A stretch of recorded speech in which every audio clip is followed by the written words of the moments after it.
Hi, I'm Alice. And I'm Greg.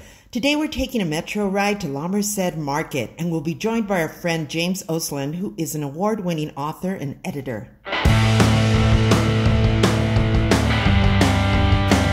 Right behind us is La Merced Market.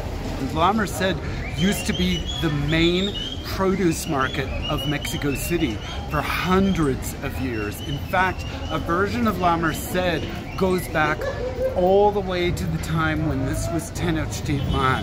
And that's what's so special about being here, is it's still alive. It's still going. The first thing you'll see when you walk into La Merced is so much of everything. We actually came here looking for things for our kitchen. I was looking for a new comal, a mesh strainer, and who knows what else. In fact, there's so much to see in La Merced, it can be overwhelming. This is one of the largest food markets in the city of Mexico and supplies a large portion of the restaurants and food needs of the city. Ooh, we saw this tasty basket of nopales and couldn't resist. The only problem is, I don't know how to cook nopales, and Greg loves them. James encouraged us to buy them anyway, and he offered to teach us how to cook them afterwards. There's an astounding variety of chilies here, and they come in every shape and form you can imagine, including sauces. There's also stuff you've probably never heard of. At least I know I haven't. What are these funny furry fruits? Wait, that's a good name for a band. And if you're looking for garlic or onion, there is stall after stall available. Intense competition keeps the prices low. The Mercado is a bustling place, and if you see somebody barreling down the aisle with a cart, get the hell out of the way because you will get run down. These are the nopales that we bought in La Merced. They've, just a few hours ago had their thorns removed by that lady that we bought them from, and she did that with a sharp knife. And so, but they're good and fresh. They were probably picked this morning, very, very early this morning. Most of the nopales that are eaten in Mexico City are grown in milpa alta. We're gonna heat the comal over a medium-low flame while we clean the nopales and chop the onions.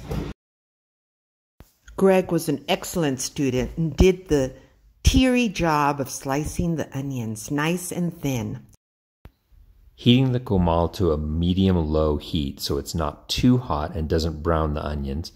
Add a couple of tablespoons of oil. Make sure the comal is thoroughly coated and evenly distributed so that the oil doesn't pool up. And now you're ready to add your onions.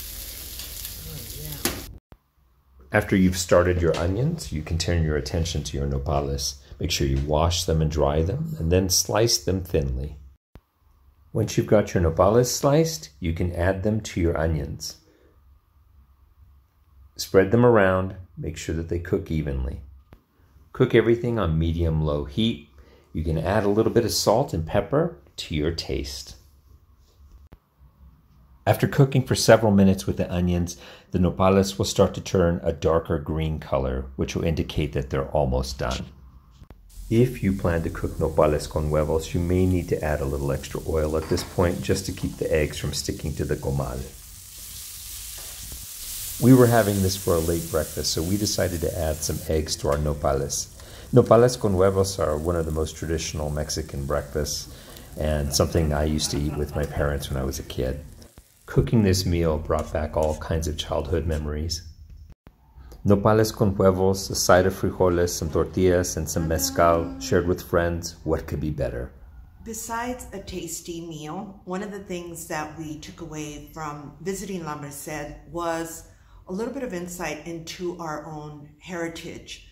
One of the things that Greg and I wanted to do when we decided to come to live in Mexico was to explore our backgrounds, to learn a little bit more about where we come from. An interesting bit of history about La Merced is that it was originally a monastery. In 1594, it was called Nuestra Señora de la Merced de Redención de Cautivos, which basically means Our Lady of Mercy and redemption of the captives, which really made me think about how being a mestizo, being a pocho, being somebody who's grown up between two cultures, Chicano, those sorts of intersections are something that we deal with every day. It's impossible for Alice and I to travel anywhere in Mexico City without being confronted with the history of the cultures and our ancestors and coming face to face with some uncomfortable truths. What could have been a simple journey to La Merced to check out colorful food stands instead turned into an exploration of the past and the way it continues to reverberate and inform our present.